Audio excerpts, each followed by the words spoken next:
If I'm doing an introduction, I can't be taping.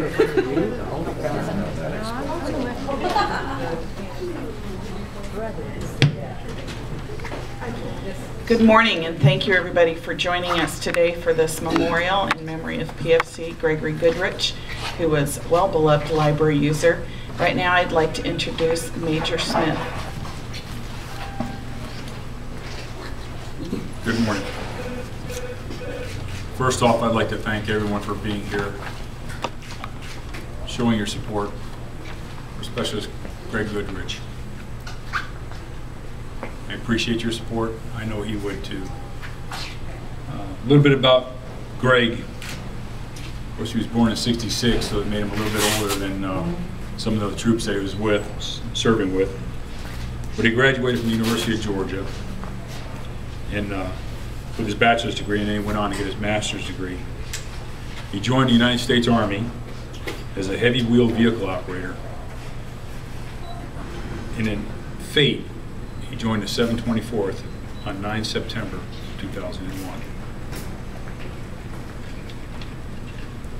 Back in November of 2003, 724th was mobilized, or came down on orders for mobilization, and we departed for Fort McCoy, Wisconsin.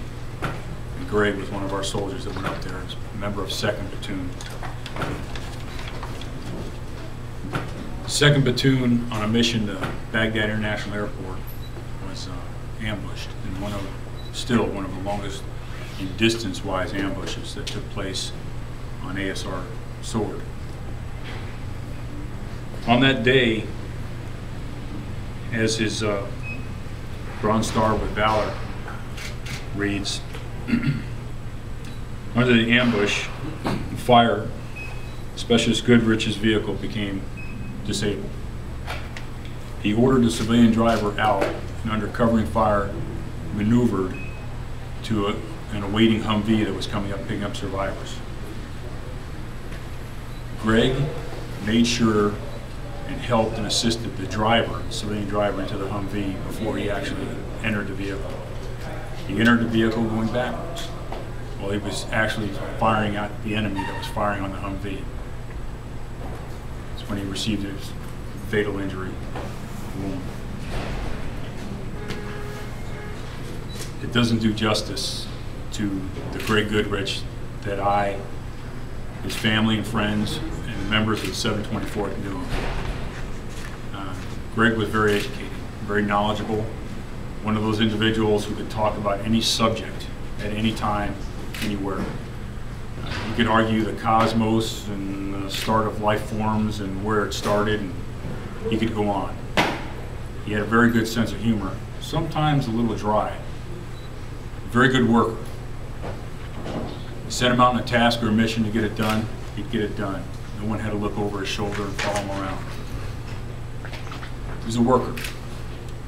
He made friends. He fit right into 2nd Platoon, 724th. They did their missions. He worked well. He was a good fit. And I think this is what Greg would have liked. He spent a lot of time here at Peoria Public Library.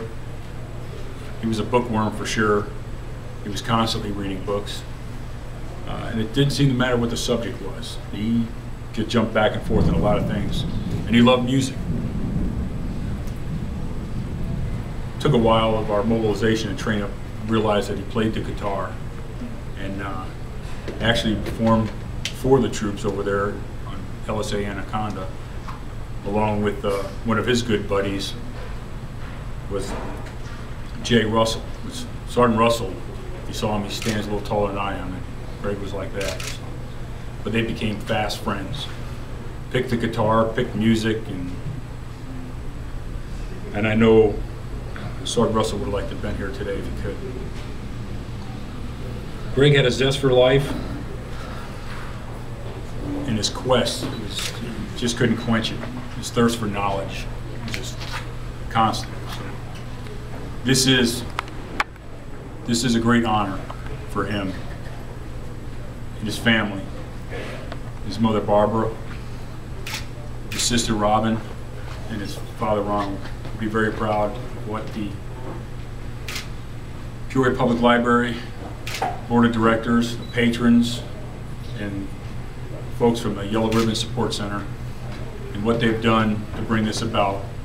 And I appreciate everybody's efforts in helping this. And he would be eternally grateful, I'm sure. As are the members of the 724th for this community's support in everything we've done, and everything the 724th is about to do again. They are scheduled to deploy again.